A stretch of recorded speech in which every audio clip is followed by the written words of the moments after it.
चलिए अगला पॉइंट डालिएगा, लिखिए टेंस आइडेंटिफिकेशन। टेंस, ये सब फॉर्मेशन तो बना लिए होंगे। बोलो एक्शन टाइम कितना टाइप का होता है? 3। दूसरा बताओ एक्शन कितना टाइप का? 4। क्या मिला के आ जाएगा? ठीक है ना। अब बताओ, आपसे पूछे कि बस कुछ नहीं है तो टाइम एंड एक्शन के कॉम्बिनेशन से ही क्या बनता है?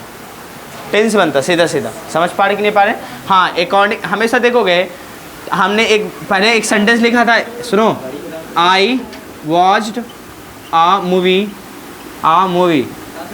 मैंने एक मूवी देखा। ये तो सही सेंटेंस था, लेकिन एक सेंटेंस में इसी तरह मैंने जोड़ा था, I watched a movie yesterday. याद करो, ऐसा देखे थे। और उसके बाद मैंने लिखा था एट 4 o'clock 5 o'clock, ऐसा लिखा था।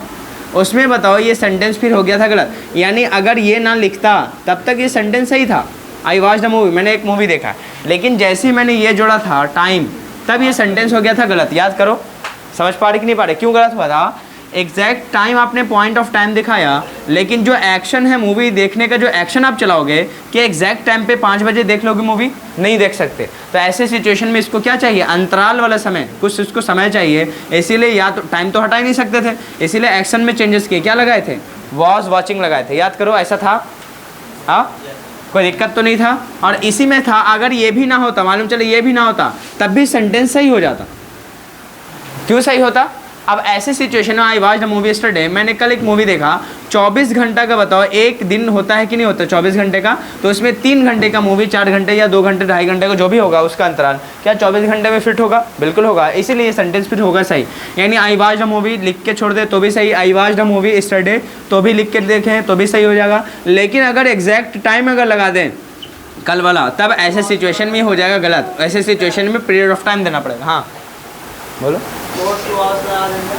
नहीं, अब देखो कितने बच्चे सोचे चलो 4 2 आवर्स लगा दे तो क्या सही हो जाएगा? बोलो कि गलत हो जाएगा? हेलो, अब ध्यान दो, क्या सही होगा? नहीं होगा। आप देखो ये सही हो जाएगा कि गलत होगा? गलत होगा। क्यों गलत होगा? देखिए क्यों। एक तो यहाँ पे ये गलत ये गलत क्यों होगा? खुद बताओ। अभी थोड़ा देर पहले बताए थे एक पॉइंट ऑफ टाइम होता है, क्या होता है? Period of time. एक और बताए थे, बताओ, परफेक्ट प्लस कंटिन्यूस वाला एक एक्शन बताए थे, याद है आपको? खुद बताइए इसमें क्या 4 2 आवर्स, इसका मतलब क्या समझोगे? 2 घंटे से। इसका मतलब इसमें परफेक्ट का सेंस तो आएगा, टेंस में तो आएगा ना परफेक्ट का सेंस। तो क्या यहाँ परफेक्ट का सेंस है? नहीं है। दूसरा बताओ, कंटिन्यूस का सेंस इसमें है? नहीं है। इसीलिए ये टेंस गलत होगा आगे चल के। क्यों? मतलब अभी भी सही, मतलब सही क्या बोले, अभी भी गलत है, अभी भी गलत है। लेकिन आगे एक बार और सीखोगे कि ऐसा क्यों हुआ, क्योंकि आपको पता चलेगा। यहाँ पे देखो 4 2 आवर्स का मतलब क्या समझोगे? इसमें दोनों होना चाहिए, परफेक्ट सेंस भी प्लस कंटिन्यूस सेंस भी, जबकि ये वर्ब ऐसा दिखा नहीं रहा, इसलिए ये सेंटेंस क्या हो जाएगा? गलत होगा। क्लियर है? अब ध्यान दो।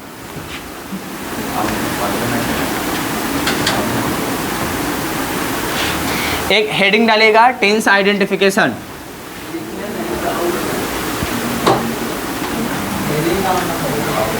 टेंस का आइडेंटिफिकेशन हेडिंग डालिए। अब पूरा टेंस को हम लोग कैसे पहचानते हैं, सीधा वो वाला नहीं, उस टाइप से नहीं, दूसरे टाइप से सीखें। ठीक है?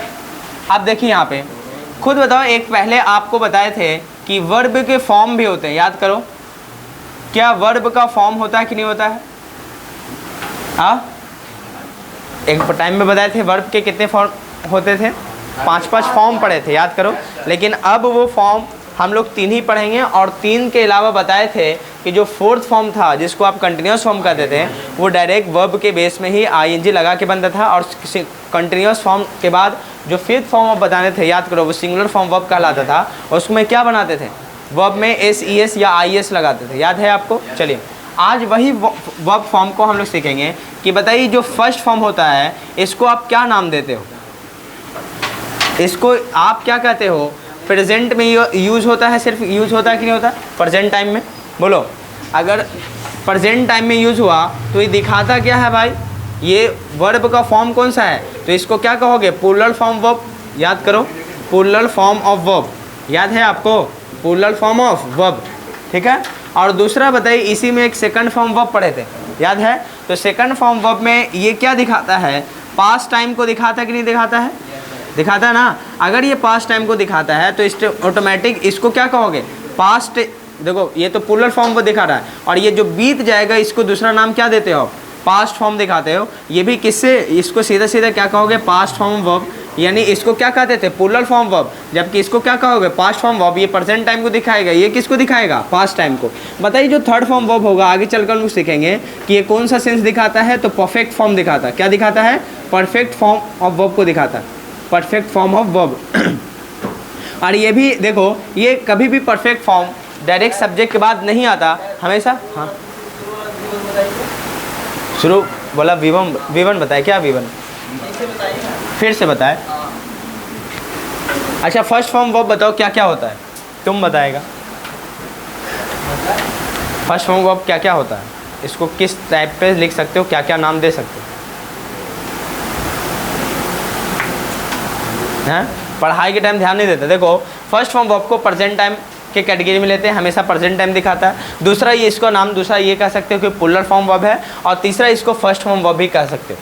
यानी फर्स्ट फॉर्म वर्ब या तो प्रेजेंट टाइम हमेशा दिखाएगा, दूसरा क्या दिखाएगा, प्लूरल फॉर्म ऑफ वर्ब दिखाता है। क्लियर है, ये हमेशा क्या होगा, प्लूरल फॉर्म। हाँ लेकिन आगे भी बताए थे कि जो फर्स्ट फॉर्म वर्ब 99% जो बेस फॉर्म होता है उसी से मिल जाता है, समझ पा रहे, इसीलिए फर्स्ट फॉर्म वर्ब को हम लोग प्लूरल फॉर्म वर्ब का के निकल जाते हैं। क्लियर, लेकिन बेस फॉर्म और फर्स्ट फॉर्म दोनों का डिफरेंस होता है। क्लियर है, लेकिन 99% फर्स्ट फॉर्म और बेस फॉर्म दोनों सेम होते हैं, जिसकी वजह से आप इसी बेस फॉर्म को भी कभी कभी देखोगे फर्स्ट फॉर्म वर्ब के कैटेगरी में ले लेते हैं। क्लियर है, तो इसको ध्यान रखना है कि प्लूरल फॉर्म वर्ब क्या होता है, फर्स्ट फॉर्म वर्ब ही होता है। देखिए सेकंड फॉर्म वर्ब क्या होता है, पास्ट टाइम को दिखाता है। दूसरा क्या, इसको लेंगे पास्ट फॉर्म ऑफ वर्ब कहते हैं, इसको क्या कहोगे, पास्ट फॉर्म ऑफ वर्ब कहते हैं। ठीक है ना। तीसरा आपने क्या देखा, थर्ड फॉर्म वर्ब को क्या कहोगे, परफेक्ट फॉर्म ऑफ वर्ब। और देखिए जो फोर्थ फॉर्म वर्ब है, इसको फोर्थ फॉर्म वर्ब ना कह के इसको कॉन्टिन्यूअस फॉर्म ऑफ वर्ब कहोगे। किस, क्या कहोगे, कॉन्टिन्यूअस फॉर्म ऑफ वर्ब। अब बताइए कंटिन्यूअस फॉर्म ऑफ वर्ब जो होता है वो कैसे बनता है, याद करो। इसमें कुछ नहीं करना होता है, वर्ब में ही याद करो। आप आईएनजी का केस लगाए थे बेसिक में, है?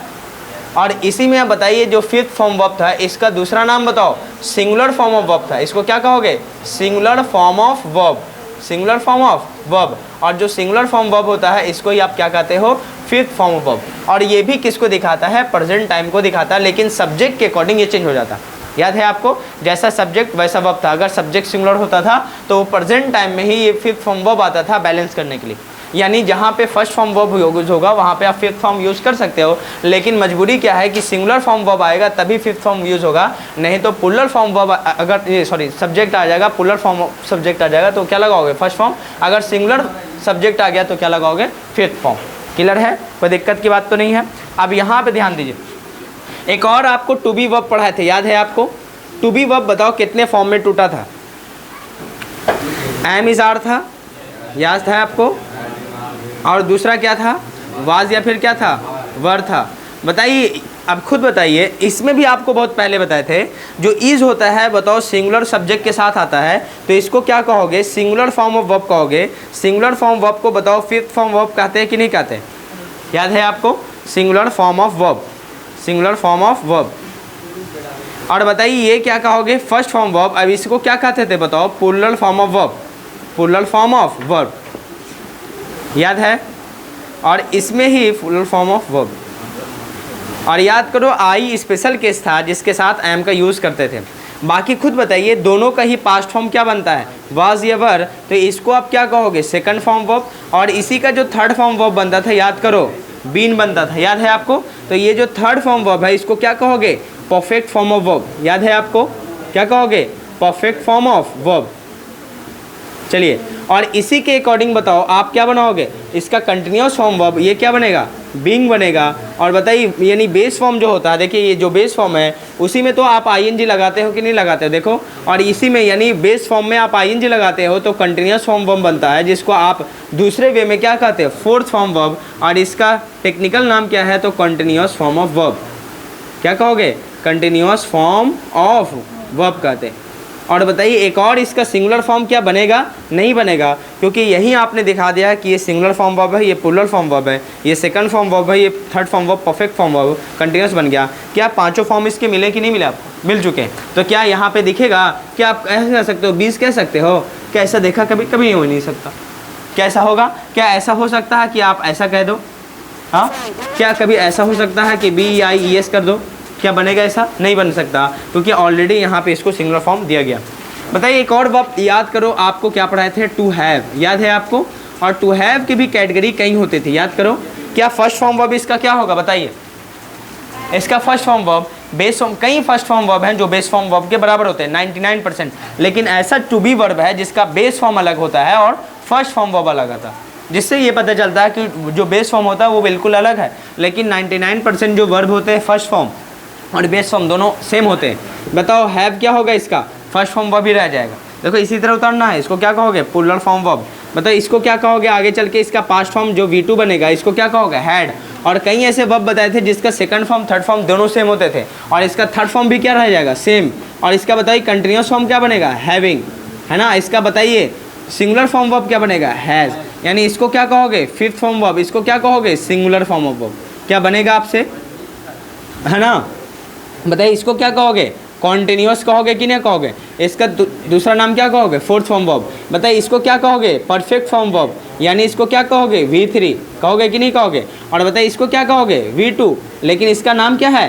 पास्ट फॉर्म वर्ब कहेंगे, पास्ट फॉर्म ऑफ वर्ब। बताइए इसका नाम क्या दोगे? प्लूरल फॉर्म वर्ब, लेकिन ये है क्या? First form verb. क्या कर लीजिएगा कि नहीं कर लीजिएगा, जैसे इसको बताए हैं। और एक और वर्ब बता है जिसका नाम है टू डू वाला केस, याद है आपको? और टू डू वाले में भी आपको 5 कैटेगरी इसकी भी बनानी है। बताओ डू का मतलब प्लूरल फॉर्म वर्ब ही डू रह जाएगा, फर्स्ट फॉर्म वर्ब रहेगा कि नहीं रहेगा? इसको या तो प्लूरल फॉर्म वर्ब या क्या कहोगे? First form verb. या ताई इसका ही सेकंड फॉर्म क्या बनेगा? डिड बनेगा, तो इसको क्या कहोगे? V2 कहो या पास्ट फॉर्म वर्ब कहो। बताइए इसका डन बनता है थर्ड फॉर्म वर्ब, जिसको क्या कहोगे? Perfect form verb. और इसका बताइए कंटिन्यूस फॉर्म क्या होगा? डूइंग बनेगा, जिसको आप क्या कहोगे?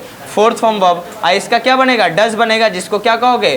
फिफ्थ फॉर्म वर्ब, जिसको क्या कहोगे? Singular form of verb. क्या मुझे उम्मीद है कि आप तीनों का बनाना सीख गए कि नहीं सीख गए? इसको पहले कॉपी करो। आप देखो टेंस का आइडेंटिफिकेशन इसी वर्ब में पढ़ेंगे। टेंस आइडेंटिफिकेशन इंग्लिश वाले लोग यानी अंग्रेज लोग कैसे आइडेंटिफाई करते हैं, और आप भी सेंटेंस बिना हिंदी का रेफरेंस लिए इंग्लिश में कैसे आप पकड़ लोगे कि यही टेंस है और कोई टेंस नहीं हो सकता। अभी उसी पे आएंगे, लेकिन ये बात याद हो जाएगी तब, ठीक है?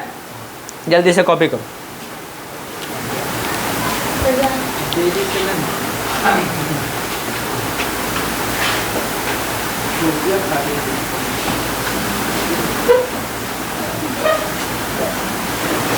जल्दी जल्दी कीजिए।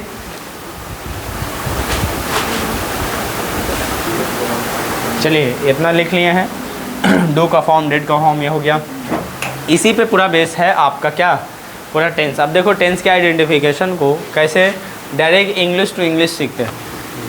सब लोग इतना ध्यान रखना है कि प्रेजेंट फॉर्म क्या होता है, present time, present form, past form, perfect form, और उसी से आइडेंटिफिकेशन आप निकालेंगे, ठीक है?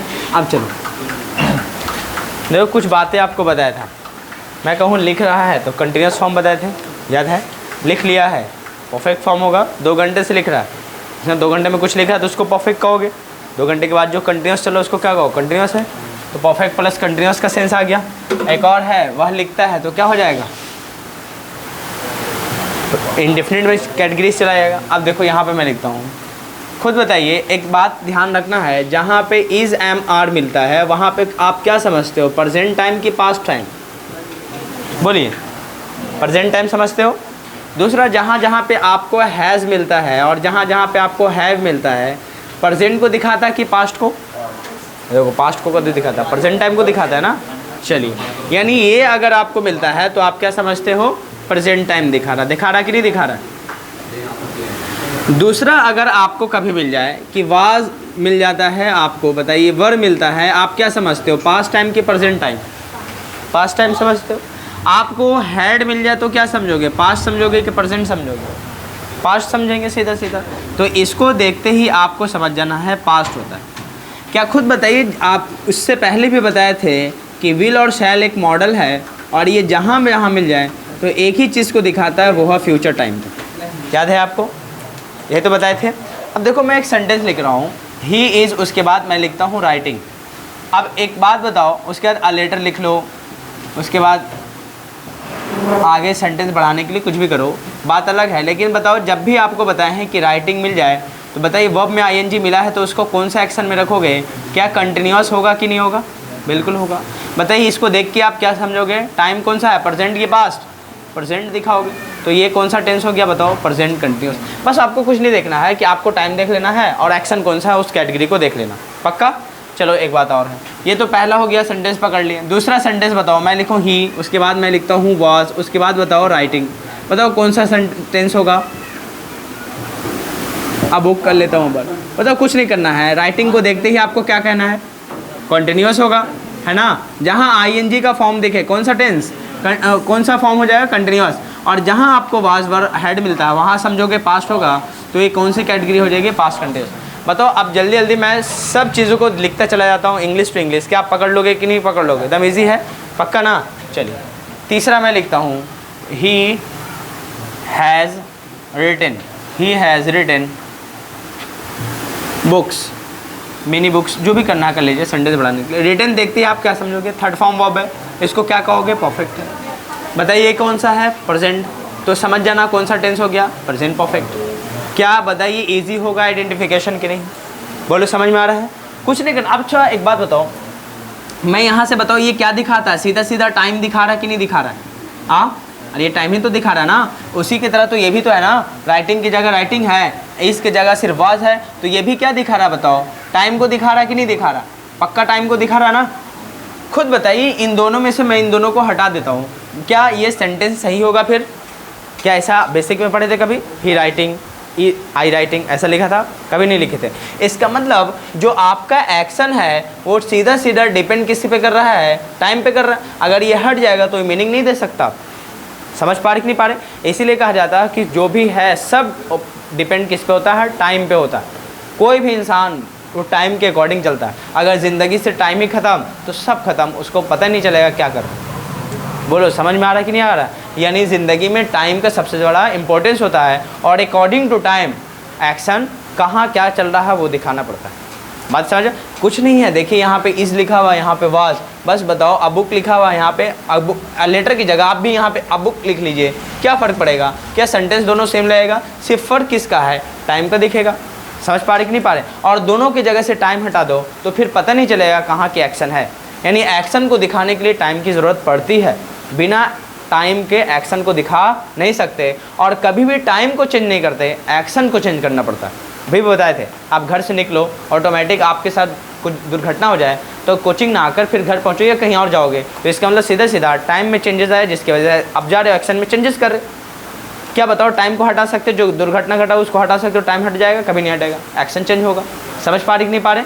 तो यही बात यहाँ भी है, यानी टाइम ना रहने से कोई फ़र्क नहीं पड़ता, सीधा सीधा। क्लियर है, पक्का।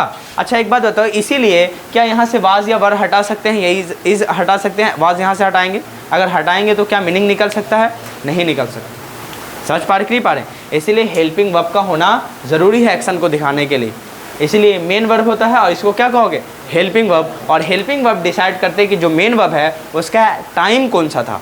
समझ पा रहे कि नहीं पा रहे। और आप आगे चल के पढ़ेंगे कि ये हेल्पिंग वर्ब है, ये क्या है, मेन वर्ब है, और मेन वर्ब को दिखाने के लिए टाइम का होना ज़रूरी है, ताकि पता चले कि ये एक्शन जो हो रहा था या हुआ कहाँ पे हुआ, पास्ट में कि प्रेजेंट में या फ्यूचर में। समझ पा रहे कि नहीं पा रहे। तो बताओ तीनों का कैटेगरी पता चल गया। जल्दी से इसको कॉपी करो, इसको हटा के जल्दी जल्दी नीचे लिख रहे, चौथा पाँचवा छठा तक आपको पकड़ लेना है कि कौन सा वर्ब कौन सा टेंस है। जल्दी कीजिए, ऊपर वाले जल्दी से कॉपी कर लीजिए। बस कुछ नहीं करना है आपको, आइडेंटिफिकेशन के लिए कुछ नहीं देखना है, टाइम देखना है और एक्शन देखना, टाइम देखना एक्शन देखना, और आप पकड़ते चले जाओगे कि कौन सा टेंस है। चलिए थर्ड हो गया ना, अब यहाँ से फोर्थ स्टार्ट किया जाए। ही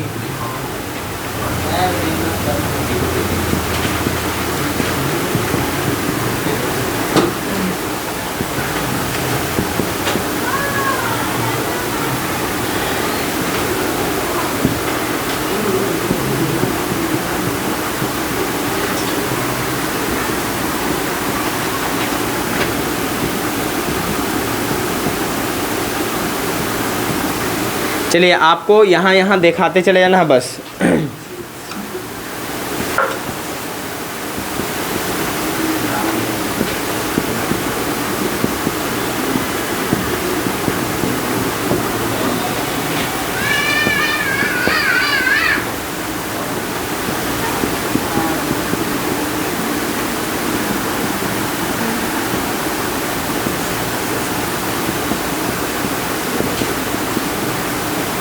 कट रहा होगा।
चलिए जल्दी जल्दी आइडेंटिफिकेशन करो।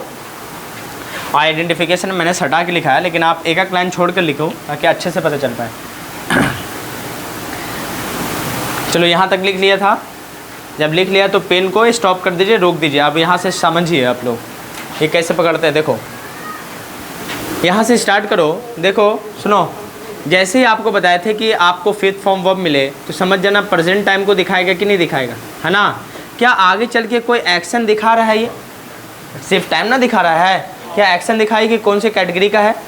नहीं ना। तो ऐसे सिचुएशन जब एक्शन को डिफाइन न कर पाओ तो उसको क्या कहते थे? इनडेफिनिट। तो यहाँ पे बताओ प्रेजेंट टाइम तो मिला लेकिन एक्शन जब डिफाइन नहीं हो पाया तो इसी को क्या कहा दिया? Indefinite action. देखो टाइम पहले दिखाते हैं, बाद में उसका एक्शन दिखाते हैं कौन सा टाइप का है। तो एक्शन नहीं मिल पाया जिसकी वजह से इसको क्या कहोगे? प्रेजेंट टाइम तो मिला लेकिन डिफाइन नहीं कर पाया एक्शन को, इसलिए इनडेफिनिट का दिए। तो ये कौन सा टेंस होगा? Present indefinite.